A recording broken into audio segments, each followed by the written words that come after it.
the objective is not to win. There is no winning. And I think for athletes, it's really interesting because their initial response or kind of instinct with yoga is to push. And we have to talk a lot about undoing that and making it about what feels peaceful in their body. So thanks for checking out Guys Talking Yoga. This podcast is focused on getting more men into yoga by raising awareness for its many benefits through interviews with other guys. And while these conversations are principally with guys and their path to yoga, I know many women have helped men start, sustain, and succeed with their yoga practice. As such, I have a very special guest today. Chelsea Duke has been doing yoga for over 20 years and a teacher for more than 12.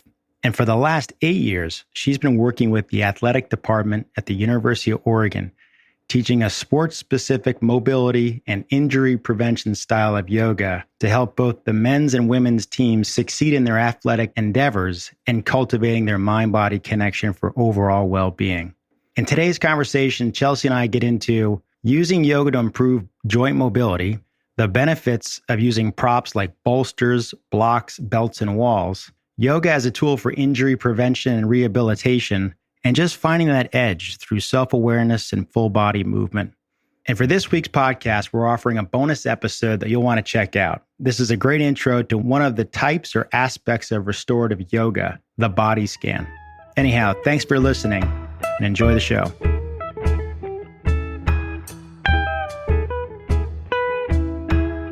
So Chelsea Duke, welcome to the show and thanks for joining us. Thank you so much for having me.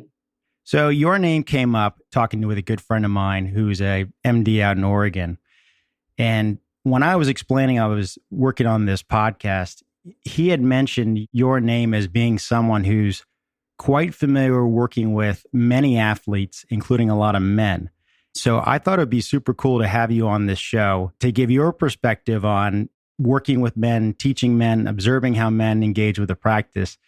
And I think it'd be great to get your perspective. So if you don't mind, first teeing up a little bit your background with yoga, and then tell us a little bit about how you work with all these great athletes. Yeah, absolutely. I'm really happy to talk about this because I don't think it's a topic that is covered nearly enough. So I think what you're doing is incredible and really innovative and exciting. Right on. So happy to be here. So yeah, I have been practicing yoga for over 20 years, but teaching consistently for, maybe 12 or 13. I've owned a studio for 10 years. And then for the last 8 years, I have worked with the athletic department at the University of Oregon, teaching sport-specific mobility, injury prevention, and restorative yoga, kind of recovery-based yoga for the athletes at Oregon. So I have experience in both the traditional studio yoga world and this athletically focused niche of predominantly male athletes that I've gotten to work with over the years. And it's been a really interesting process because it is a demographic of people who maybe wouldn't normally be interested in yoga or exposed to yoga. They're not doing it because they love the practice per se. They're doing it because they need the benefit of both the body and the mind, what happens when you're practicing. And it's sort of something that is offered to them as a way to support their athletic endeavors. So it's an interesting kind of different take as a teacher to be exposing these guys to the practice. I bet. So if you don't mind, how did you get synced up with athletes at U of O? I mean, obviously U of O, one of the top D1 programs out there in many sports. How did that all happen? Yeah. Well, they are really at the top of the collegiate game. And they also are a very forward-thinking, innovative athletic department. So I think this was 8 years ago when it was really not common for collegiate athletes and even professional athletes to be doing yoga regularly or consistently. And I think this program is always looking to be sort of forward thinking and innovative. So I had some coaches from the track team coming to my studio, and they started coming for their own benefit. Actually, one of the male coaches was a former collegiate runner, I believe at Stanford, and he was having some major lower back issues from years and years of distance running without a lot of support in other types of mobility and injury prevention, because back in those days, that wasn't common. So he was coming in. His wife was also a coach. She was coming in. And then they started bringing their injured athletes in to my studio classes. I used to live in Bend, Oregon, which is kind of a higher altitude area. So there were quite a few professional athletes that trained there, a lot of cyclists, skiers, ultra marathoners. So I sort of had this niche kind of athletic demographic in my classes as I was just becoming a teacher, and kind of learned from them how to do sort of more of a recovery based mobility, supportive to other sports focused practice. So they kind of came in because of that, and then started bringing some of their athletes in, and then saw the benefit of it, not only as treating their injured athletes, but as preventing potential injury with immobility and improper recovery. So they started kind of thinking about bringing me in to support and help everyone before they got injured. So that's how I started. It was with the track team. Like I said, I think it was 8 years ago, 8 seasons ago. And it happened to be the year that both the men and the women won the NCAAs. Oh, wow. So Oregon has one of, if not the best track teams in the country. They're phenomenal. So it's sort of naturally, they were sort of asked what they were doing a little bit differently this season, how they had success. And yoga was one of the things that they had sort of switched up.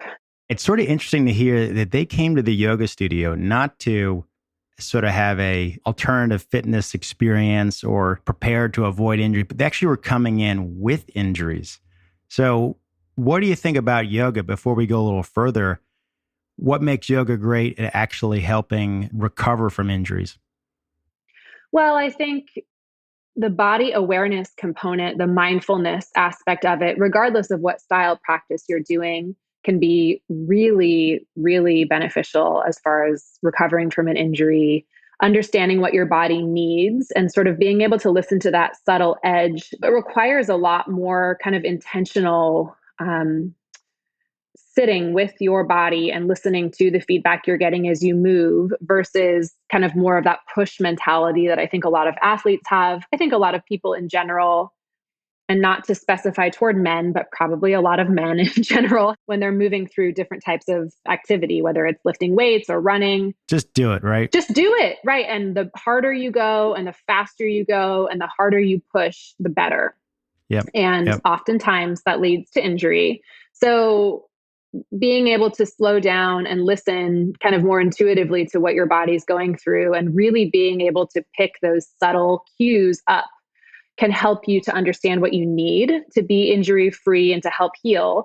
And then also, I think going into whatever athletic endeavor, whatever type of exercise you were doing, after having that kind of sense of connection to your body, helps to prevent future injury as well. Yeah. I mean, in my experience, having a lower leg issue with a kind of a chronic Achilles injury, and then having some really bad ankles from playing hockey, and then going to play lacrosse in the spring on wet, slanted grass fields back in the late 80s, early 90s. So with ankles and feet, one of the things I realized is that you can do a lot of, physical therapy stuff with bands and that kind of thing. But I find that moving in and out of different postures in yoga with the whole body kind of brings that intelligence back to the weak joints in your leg, really any part of your body, but especially I find my ankles and feet and knees. It's not just the PT exercises, it's actually doing yoga with that stuff that really helps find that edge, kind of have a more subtle awareness. And I think that stuff really knits together the whole kind of chain of movement around that injured spot. Right. Absolutely. Yeah, that's an area of the body. It's so interesting. We don't give it much thought unless there's something wrong. I mean, we're not training our ankles or our feet really ever. And that's an area of the body in every different sport, whether it's basketball, football, golf, baseball. And it's probably their least favorite area of the body to work on, but I insist on it in every different sport, because the chain of response from your feet and ankles up impacts what happens to your knees if you're hit, or what happens to your hips if you do some sort of dynamic lateral movement and your ankles are locked up. But again, it's a part of the body that we don't think about unless something happens or something's wrong. So, right, to your point, it really is beneficial to kind of have that deeper understanding that everything's connected, everything relates to each other, and there are ways to support balance, stability, mobility that ultimately are going to help with performance and help you understand how your body functions on a better level. Yep, absolutely. So going back to U of O athletics, your first introduction was to the track team on rehabilitating injuries and preventing injuries. And then you had, since then, a much broader relationship with lots of different athletes and teams. So what teams are you currently work with or have worked with at the U of O?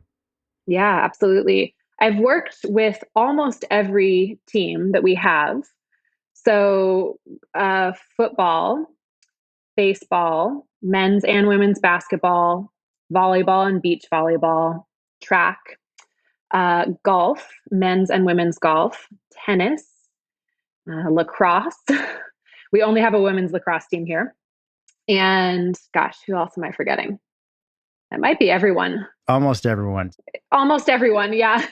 So I got a couple questions off of that. The first one is, in general, and let's just look at the men's team right now, or the men's programs, which teams tend to be the quickest in adapting and bringing the buy-in of yoga, doing it, and also incorporating yoga? And which teams tend to have the greatest, let's say, impact or transformation in how they perform because of yoga? Maybe it's the same team.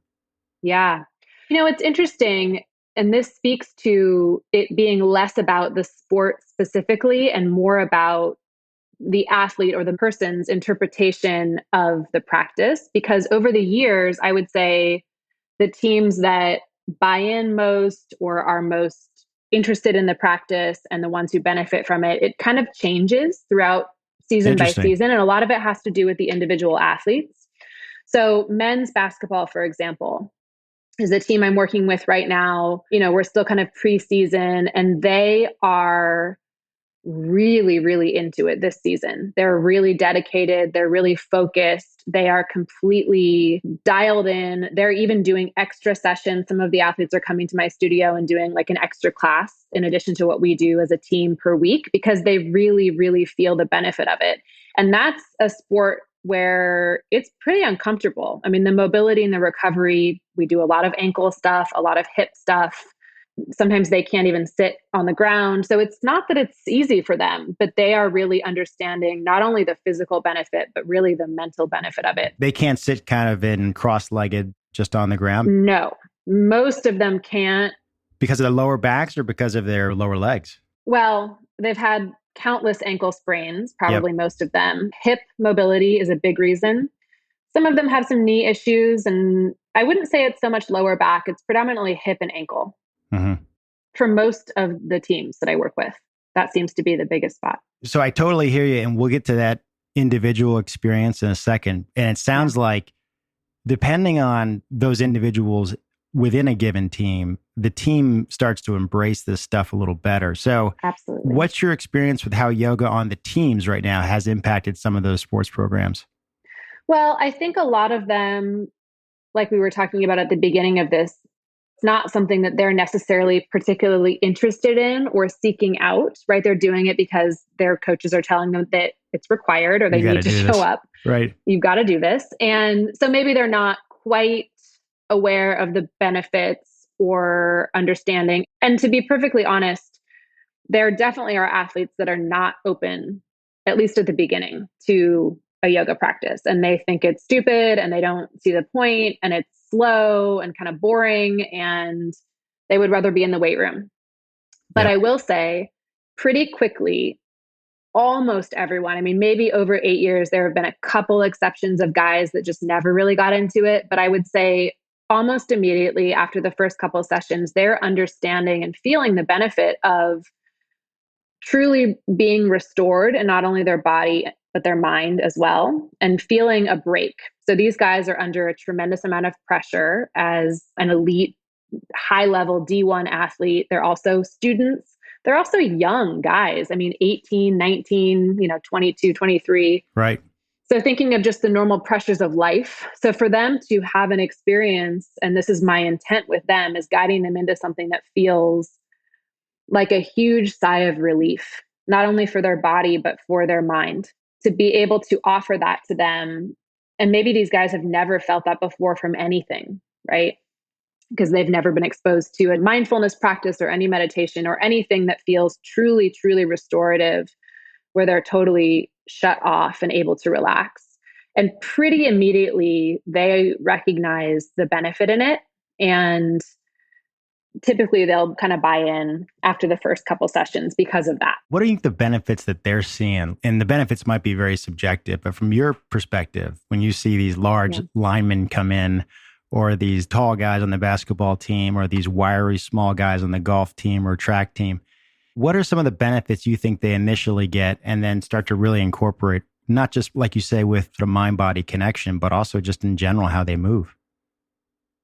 Well, I would say these guys are chronically fatigued, depleted, sore, and overworked. I mean, they just, to practice at this level, I mean, it's hours a day. They're training, they're in the weight room, they're playing their sport. So typically their bodies are pretty beat up. So the instant relief of tension and resistance, particularly in the hips, in the hamstrings, in the lower back, I think they feel a near immediate relief from those points that they're used to just chronically being tight and sore and really fatigued. So that typically happens really quickly, and maybe not in the first session. I think the first couple times, and this is something I would say to your listeners also, the first couple times you do mobility based yoga, if you're not used to it, if you're a runner or a CrossFitter, or you do any type of higher impact or higher intensity movement, and you do an hour of mobility work, you're going to be sore and it's going to hurt the first few times. Right, right. And it takes time to learn how to approach it from that more subtle, kind of restorative, gentle place. And it's not necessarily going to feel easy the first couple times, but typically, if you're consistent, happens fairly quickly, that you'll get some relief and some openness and some of that sense of kind of restoration within the body. So I would say that is probably the first step for them. And then the mindfulness part of it, I kind of like to introduce on the slower side, just so they have a chance to really understand that this is something that can feel really good for them. So it doesn't have to be approached from like, this is meditation, or this is some exotic seeming yoga focused practice. They feel, just from some guidance after an hour, that they're really relaxed and their body feels good, but their mind feels relaxed. And I think once they start to recognize that that's something that they can achieve from being in a restorative yoga practice, they're more open to guided breath work and visualization and mindfulness practices, because they really start to feel the benefit of it pretty quickly. And maybe it's just because I'm getting older, I'm a little wiser in how I want to move, and, mindful that there's certain things I just shouldn't be doing, or at least not doing until I'm warmed up. But one of the benefits that I've experienced in yoga is knowing how hard to go into a certain pose or not, and to also use a block or a wall or some sort of support when you do have an injury, or when you aren't in a place where you can really balance in a safe place and sustain that posture for a bit. So I'm curious, when you see guys first coming into yoga, and let's say it's a vinyasa flow class where there's a fair amount of movement, or they've got to work on balance, do you have a lot of these supports in your studio, or do you encourage them to learn how to use a wall, a chair, or a block? Because I feel like I've seen a lot of guys want to power through it, and then you really see them really wobbling. You think, this is where they're going to have injury. This is where they're going to feel like they're not doing it right or whatever. And I'm like, go get a block, go get a wall. Absolutely. We use a lot of props in our studio. And I don't have access to a lot of props depending on the facility that I'm working in with the athletic department. I mean, we have mats, but we don't have bolsters and blocks and straps available all the time. So we modify if we don't have props. We do use chairs in certain practices, but at the studio, absolutely. And I think for men, I feel like sometimes the approach when they're just starting out in any type of yoga practice, and they have maybe a sports background, or they're used to lifting weights or running, where the objective is to win or to do the most, you have to relearn an approach that is really different than that. The objective is not to win. There is no winning.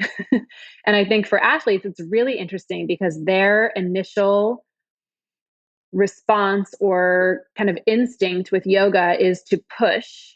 And we have to talk a lot about undoing that and making it about what feels peaceful in their body and let that be what the objective is. And so my rule is with the athletes, I don't ever want to see you wincing in pain ever.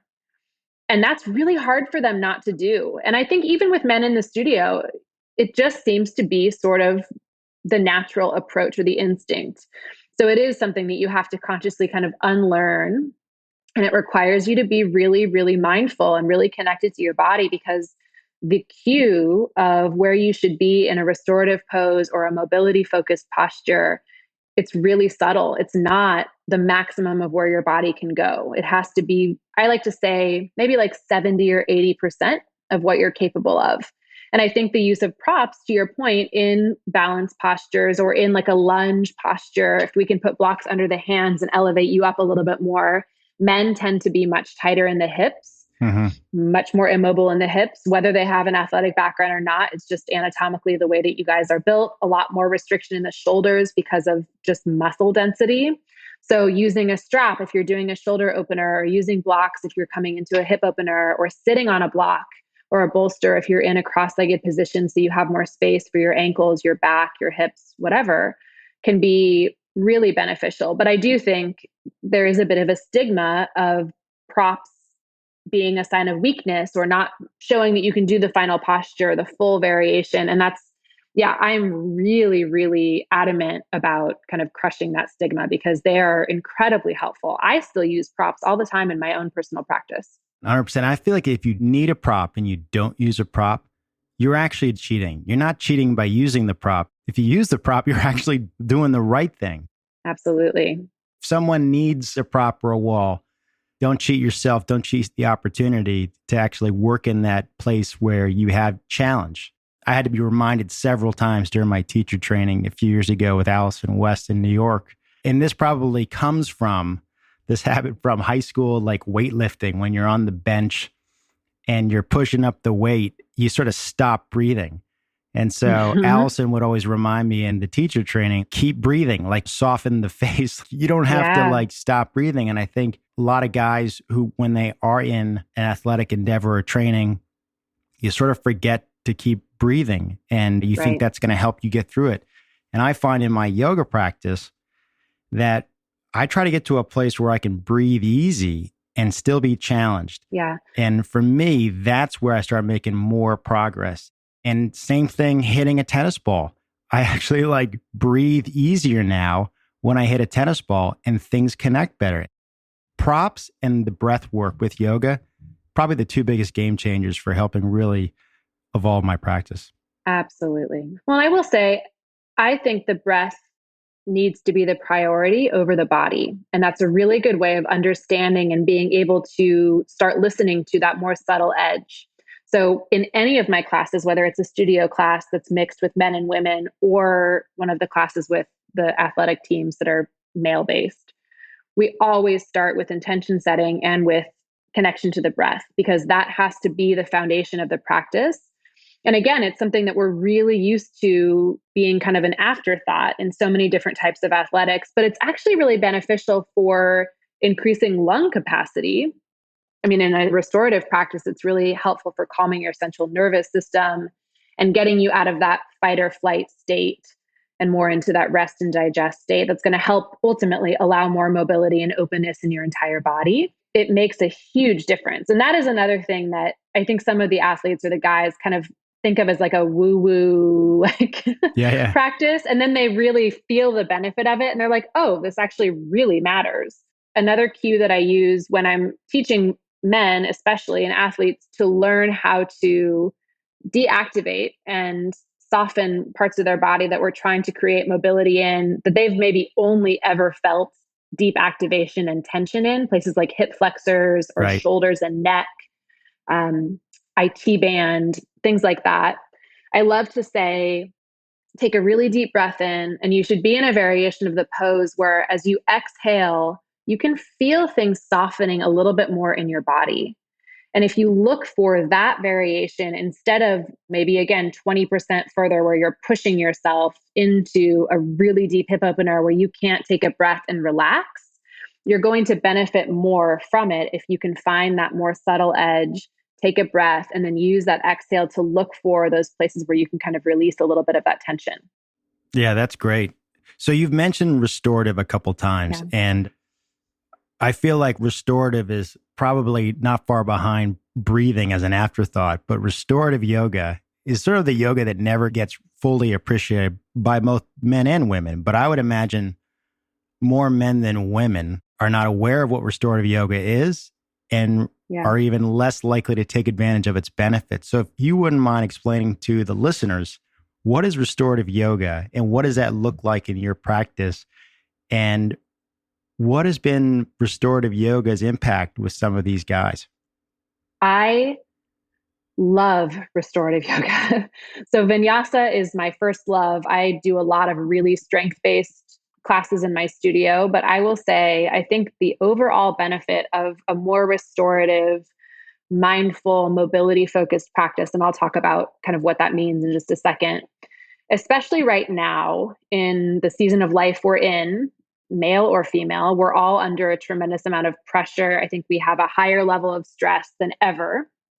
So having a practice where you can restore your body and your mind and take a break from that kind of high anxiety, fight or flight state that we're living in for so much of our life is hugely beneficial in being able to have the capacity to handle everything on a better level. So there are different variations of restorative yoga. There's like yin yoga that's really slow, long held postures, lots of props. And there's also kind of more restorative. It's a little bit more physically focused, which is typically what I do and what I do with the athletes that I work with at Oregon. So we're still moving our body. Typically, we're holding postures longer, like 5 breaths or more. And the focus is to, like the title, to restore the body and the mind. So it's a lot of connection with breath.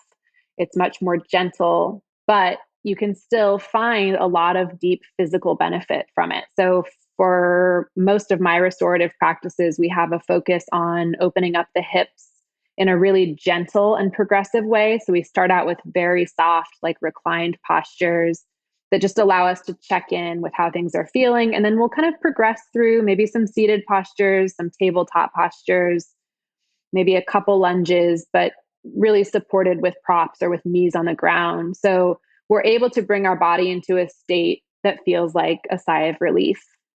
And while we're doing that, we have extra time. So the practice is slow enough that you can really start training your mind to be more focused, more present, less reactive. We can seek out those kind of pockets of peace and ease that are available, that if we're in this go, go, go, fast-paced, pushing state that so many of us, men especially, are living in for so much of their life, we miss those abilities to be able to kind of tap in and slow down and seek that sense of being more grounded. So a restorative practice is a really good place to do all of that.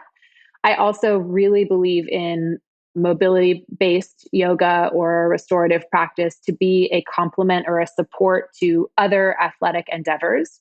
So whether it's a strength-based yoga practice, or if you're a runner or lift weights, CrossFit, Orange Theory, anything that's kind of higher intensity, it's really beneficial. And I would say essential, if you're wanting to not be injured, to supplement some restorative mobility focused yoga to kind of complement those higher intensity activities. Yeah, that's great. Thank you for that. It makes me think about aspects of restorative yoga. One is, I think there's a broad range of different types of yoga within restorative itself. And you just highlighted 2 of them. One more of resting and a super long, relaxing pose versus more of a slower form of vinyasa flow. And so for those listening, I would say if you see a studio with a restorative yoga class, it might range in exactly what it is, but at the end of the day, it's a mellower, more relaxed practice that's going to help you knit together weaker spots that are tired. I know restorative is also great when you're so tired, you can't relax. You need to do something. Restorative is great for letting your kind of wind down a really amped up nervous system. And sometimes when you're fighting a virus, yes, you just don't want to lie down and sleep because you're lying down a lot, but maybe a little easy restorative yoga is good to kind of help your body and mind learn to let go a little bit so it can recover. Absolutely. Yes, for sure. Well, and I think we only have so many hours in the day. So I think a lot of guys in particular, the tendency is to do the most. And this type of practice isn't really prioritized until there's an injury, until something goes wrong and they don't have the ability to move the way that they used to. And then maybe they're a little bit more open to trying something that will support their body. I think that's sort of a little bit your story, right? I mean, yoga Right. was sort of brought to you more after you had been injured, you were more open to it. But I think recognizing that for us to function as our highest performing self, whether it's with athletic movement or just at work as a husband, as a father, as a friend, chasing your goals or your dreams, to be able to have a chance to feel restful in both your body and your mind allows you to perform at your highest level and everything else. So I think for people who need to kind of justify the time, that's something that you can think about. It will make you more efficient, effective, grounded, focused, productive in everything else you do if you are really well taken care of. And I think we know that as people, we recognize that.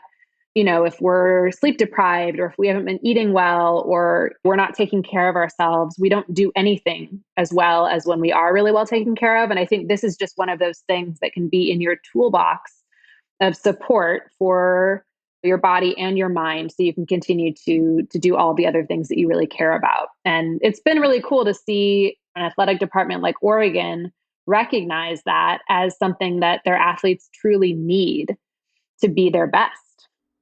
Yeah, absolutely. I think they're amateur athletes, but it's practically a professional environment. There's a lot of stress to perform, to do well as an individual, as a team, not losing your spot in the starting lineup. And a big part of that is the mental game. You and I were talking about Phil Mickelson, how much he was talking about the mental game with golf. Djokovic with tennis, he's been a long time advocate about the mental game. Yeah. Oh, absolutely. And it's not just focus, right? But it's also just learning to let go of what happened in the first quarter or in the second period.